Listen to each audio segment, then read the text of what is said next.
तो नमस्कार देवियों सज्जनों, एक बार फिर से स्वागत है आपका हमारे चैनल कहानीबाज भैया जी में। पानी की बोतल भरो जल्दी अरे से। भर रहे हैं भाई पानी, कुछ काम चल रहा है, रुकिए।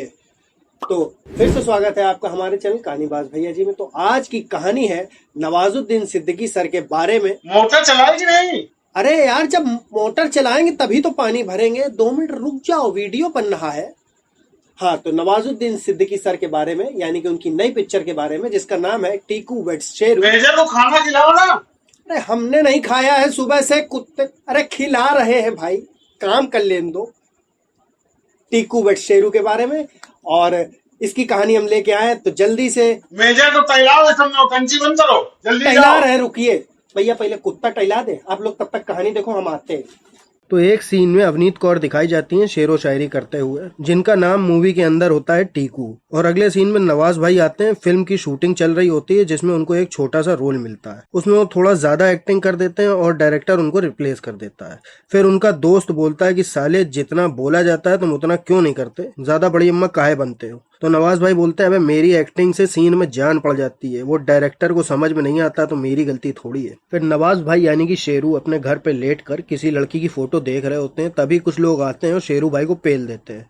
पता चलता है कि शेरू भाई ने उनसे 10 लाख रुपए फिल्म फाइनेंस करने के लिए लिए थे। और जब उनको ये पता चलता है कि ये कोई फाइनेंसर नहीं है, ये सिर्फ एक साइड एक्टर है, तो उनको मार पड़ती है। और उस मार से बचने के लिए वो अपने घर के पेपर उन लोगों को दे देते हैं। लेकिन वो लोग उसको पकड़ के अपने बॉस के पास लेके जाते हैं, जिनका पॉलिटिकल कनेक्शन बहुत तगड़ा होता है। और उनके काफी काम ऐसे भी होते हैं जैसे ड्रग्स की स्मगलिंग, लड़कियों की सप्लाई, फलाना फलाना। और यहाँ पता चलता है शेरू भाई साइड एक्टर कम एक दलाल है, जो कि लड़कियों को बड़े बड़े लोगों के पास सप्लाई करते हैं। और ये काम छोड़ने के लिए उन लोगों से बोलते हैं कि हमको इस काम से हटा दो, हमको ड्रग्स के काम में लगा दो। मगर वो लोग नहीं मानते और उनसे वही काम करवाते हैं। तो अगले दिन शेरू भाई जब सो के उठते हैं, तो उनके पास उनके किसी रिलेटिव का कॉल आता है और वो उनके रिश्ते की बात बताता है, जो कि भोपाल में होता है। वो उस लड़की की फोटो उनको व्हाट्सएप करते हैं। तो शेरू भाई पहले तो शादी के बिल्कुल ही खिलाफ थे, उनको नहीं करनी थी, लेकिन जब वो लड़की की फोटो देखते हैं तो बौरा जाते हैं। और शेरू भाई अगली ही ट्रेन पकड़ के भोपाल पहुंच जाते हैं और लड़की के घर वालों के सामने जाके लंबी लंबी पेल रहे होते हैं कि मैं पिक्चर फाइनेंस करता हूँ, मैं ये करता हूँ, मैं वो करता हूँ। तभी वहां पता चलता है कि लड़की का नाम टीकू है और लड़की के पिताजी,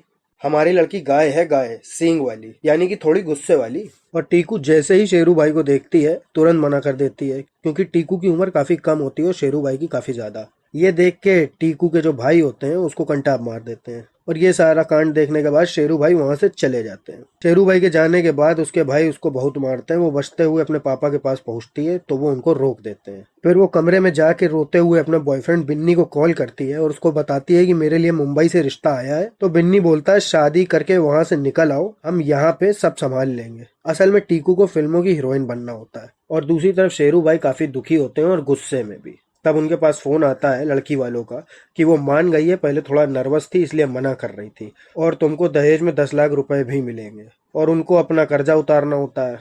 तो वो बेइज्जती को भूल के चले जाते हैं और जाके बोलते हैं कि हमको टीकू से अकेले में बात करनी है। तो अकेले में बात करते हुए पूछते हैं, क्या तुम कोई जबरदस्ती से शादी कर रही हो? तो वो तो अपना प्लान बना ही चुकी थी शेरू भाई का चूतिया काटने का। तो वो बोलती है, नहीं नहीं, कोई जबरदस्ती नहीं, हम अपने मन से कर रहे हैं।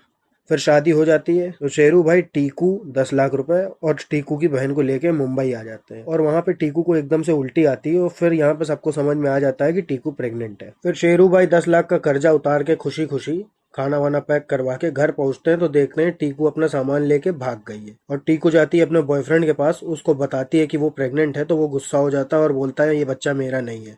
तो टीकू गुस्सा आ जाती है और चिल्लाती है। फिर बिन्नी बताता है कि वो पहले से ही शादीशुदा है, उसके बच्चे भी हैं। वो हाथ पैर जोड़ के वहां से निकल लेता है। और इधर शेरू भाई टीकू की बहन को लेके पुलिस के पास जाते हैं, कंप्लेन करते हैं टीकू के मिसिंग होने की। और थोड़ी देर बाद पता चलता है टीकू अस्पताल में है और वो प्रेग्नेंट है। और ये सुनने के बाद शेरू भाई के तोते फ्लाई कर जाते हैं। और घर आके शेरू भाई टीकू के अब्बा को कॉल करके बताने की कोशिश करते हैं कि क्या हुआ। तभी टीकू उनसे फोन छिना लेती है और अपने अब्बा से बोलती है कि यहाँ सब कुछ ठीक है।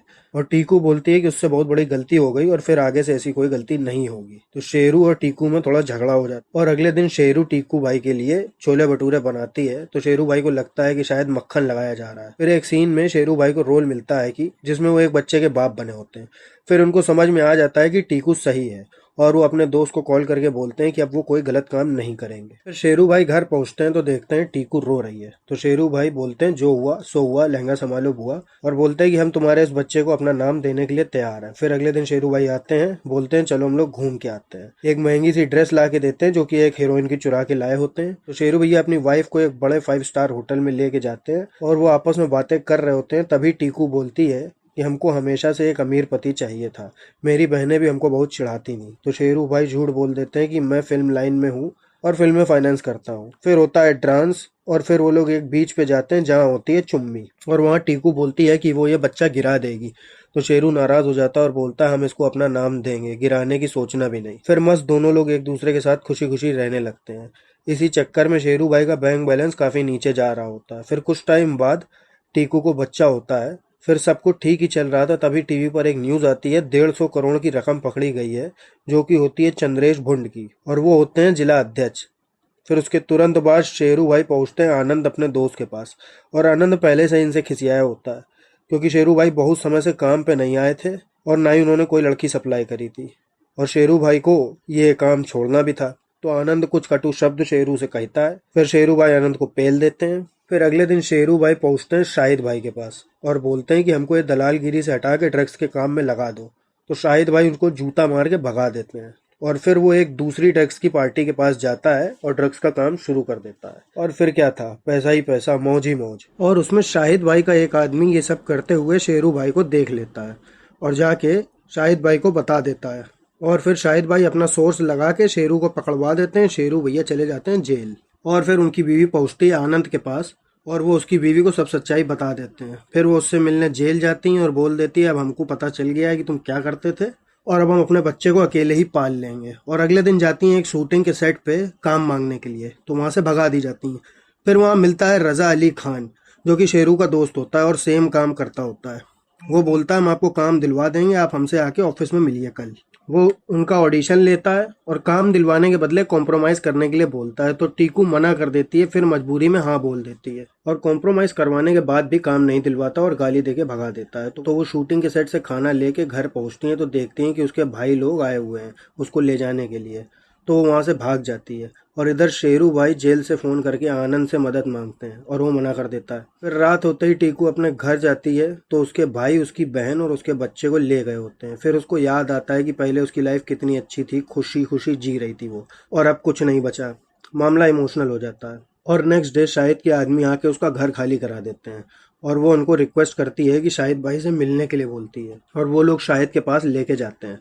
तो शाहिद उसको बोलता है कि नेताओं की होने वाली पार्टी में डांस करने के लिए, और दूसरी तरफ आनंद जाके शेरू को जेल से निकलवा देता है और सारी बातें बताता है। तो शेरू को बहुत गुस्सा आता है और वो पूछता है कि वो चंद्रेश भुंड किसी लड़के को तो बुलाएगा ही ना, उस लड़के के बारे में पता करो, क्योंकि उसको लड़कों में इंटरेस्ट होता है। फिर होता है गाना जिसमें टीकू को डांस करवाया जा रहा होता है, तभी आनंद आके लाइट्स ऑफ कर देता है।